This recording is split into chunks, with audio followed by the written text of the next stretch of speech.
Bible में सनातन धर्म की झलक।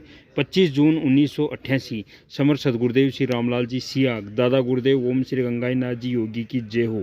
आध्यात्मिक मार्ग पर चलने वाले सभी योगियों को जय गुरुदेव, जय दादा गुरुदेव। इस मार्ग पर आपको चलने के लिए सदगुरुदेव श्री रामलाल जी सियाग के श्रीमुख से आपको एक संजीवनी मंत्र सुनना है, राधा कृष्णा का मंत्र सुनना है।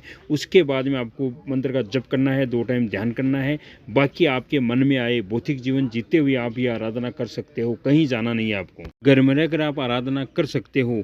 बाइबिल में सनातन धर्म की झलक एक वीडियो देखते हैं गुरु सियाग सिद्ध योग की बुक से। बाइबिल को देखकर मुझे ऐसा लगा मानो सनातन धर्म की नकल है। यीशु के उपदेश से हिंदू संत की झलक मिलती है।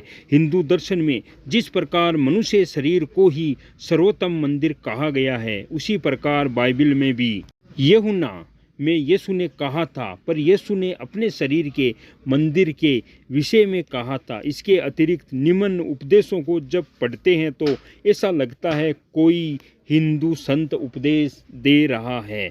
मत्ती, तुम सुन चुके हो कि कहा गया था कि व्यभिचार न करना, परंतु मैं तुमसे कहता हूँ कि जो कोई किसी स्त्री पर कुदृष्टि डाले वह अपने मन में उससे व्यभिचार कर चुका।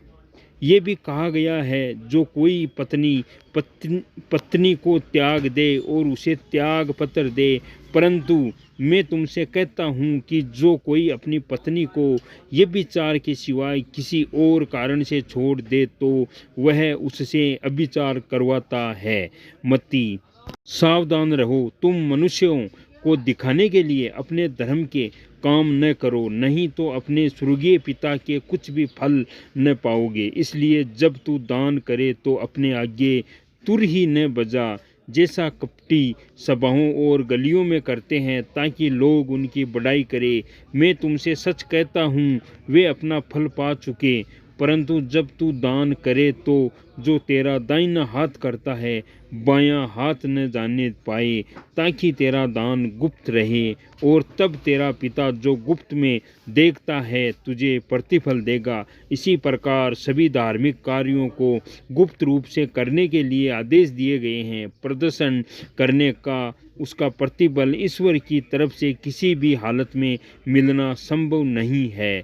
यीशु कहता था आगे क्या होगा उसकी चिंता मत करो, कल के लिए चिंता न करो, क्योंकि कल का दिन अपनी चिंता आप करेगा। आज के लिए आज ही का दुख बहुत है। इसके अलावा संसार की उत्पत्ति के विषय में कहा गया है, यूहन्ना आदि में शब्द था और शब्द परमेश्वर के साथ और शब्द परमेश्वर था। यही आदि में परमेश्वर के साथ था। सब कुछ उसी के द्वारा उत्पन्न हुआ और जो कुछ उत्पन्न हुआ उसमें से कोई भी वस्तु उसके बिना उत्पन्न नहीं हुई है। उसमें जीवन था और वह जीवन मनुष्यों की ज्योति थी। ज्योति अंधकार में चमकती थी और अंधकार ने उसे ग्रहण नहीं किया।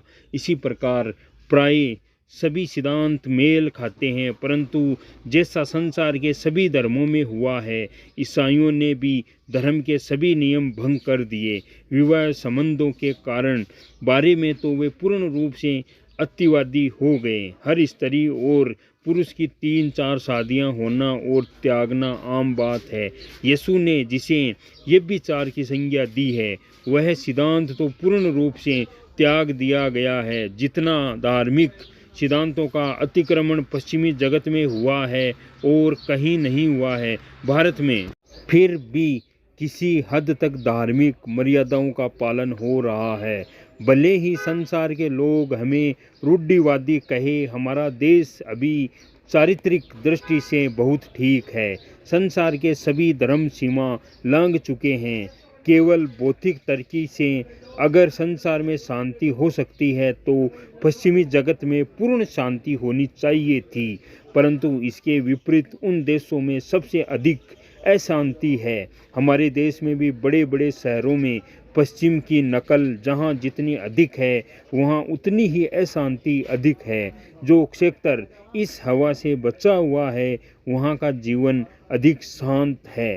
अब तो पश्चिम के लोग केवल शांति की खोज के लिए प्रतिवर्ष लाखों की संख्या में भारत आ रहे हैं।